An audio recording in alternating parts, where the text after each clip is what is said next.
Mga kaparokya, bago natin umpisahan ang online viewership ay ibabahagi ko po muna ang mga ganap sa dalawang noontime show, ang It's Showtime at Eat Bulaga. Pero bago natin pag-usapan yan ay humihiling ako na paki-subscribe ang aking YouTube channel.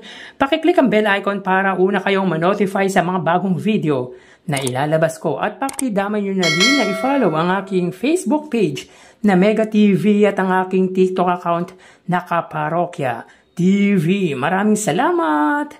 So yun nga mga kaparokya, sa opening ng It's Showtime ay nangharana ang It's Showtime host na si Darren Espanto. Sa throwbacks, ang naglaro ay ang New Gen Kapamilya artist kung saan kabilang dyan sina Vivory at KD Estrada. Sa huli, ang naglaro sa jackpot ay si Jello Marquez na nag-uwi ng total na 93,000 pesos.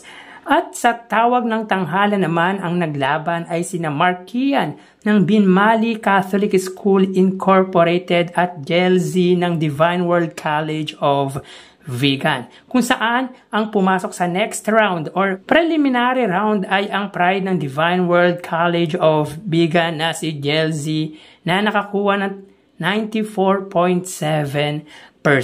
Sa Eat Bulaga, of course, recorded ang episode today dahil kapag Monday and Tuesday ay taped or hindi po sila live.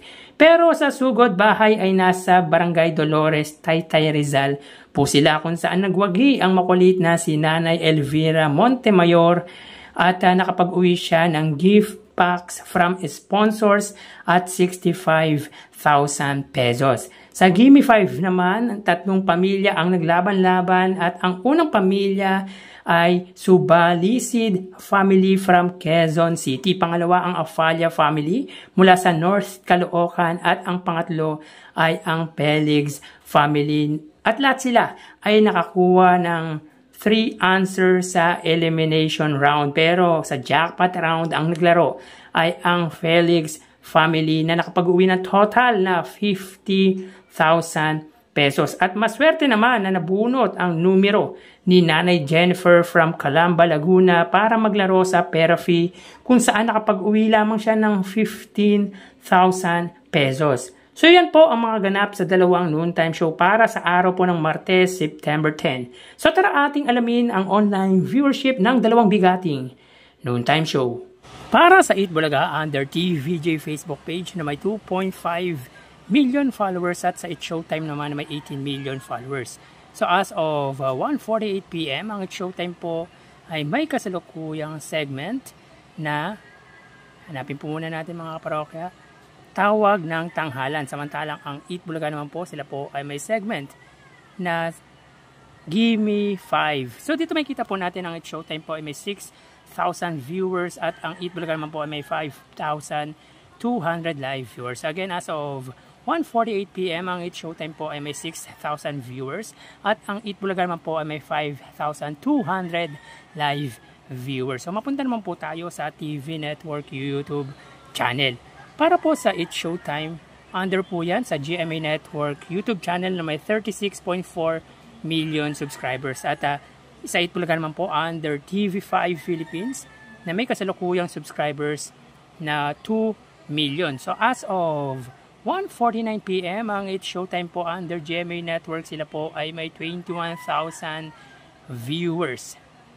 Ang Eat Bulaga naman po under TV5 ay may 35,000 viewers. So again, as of 1:49 PM, ang It's Showtime, sila po ay may 21,000 live viewers at ang Eat Bulaga under TV5 ay may 35,000 viewers.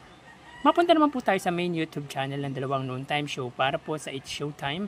Under po yan sa ABS-CBN It's Showtime na may kasalukuyang subscribers na 2.36 million. At ang Eat Bulaga naman po under Eat Bulaga TVJ YouTube channel na may kasalukuyang subscribers na 1.1 million subscribers.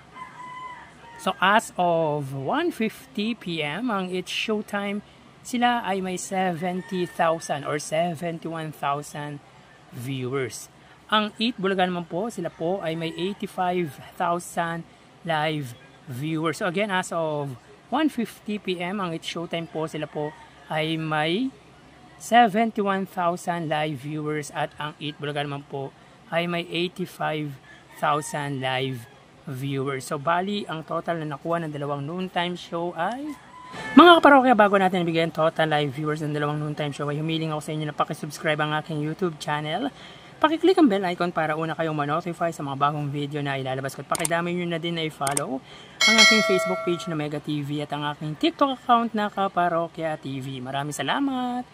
So bali, ang total na nakuha ng It's Showtime ay 98,000 viewers, 6,000 para sa kanilang Facebook Live, 21,000 sa TV Network YouTube channel, at 71,000 sa main YouTube channel. Ang Eat Bulaga naman po ay nakakuha ng total na 125,000 viewers.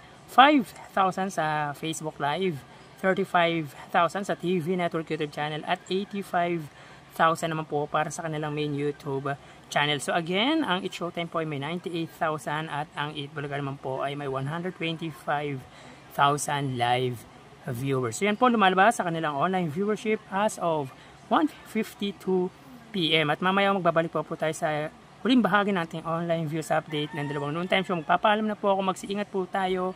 Thank you and God bless.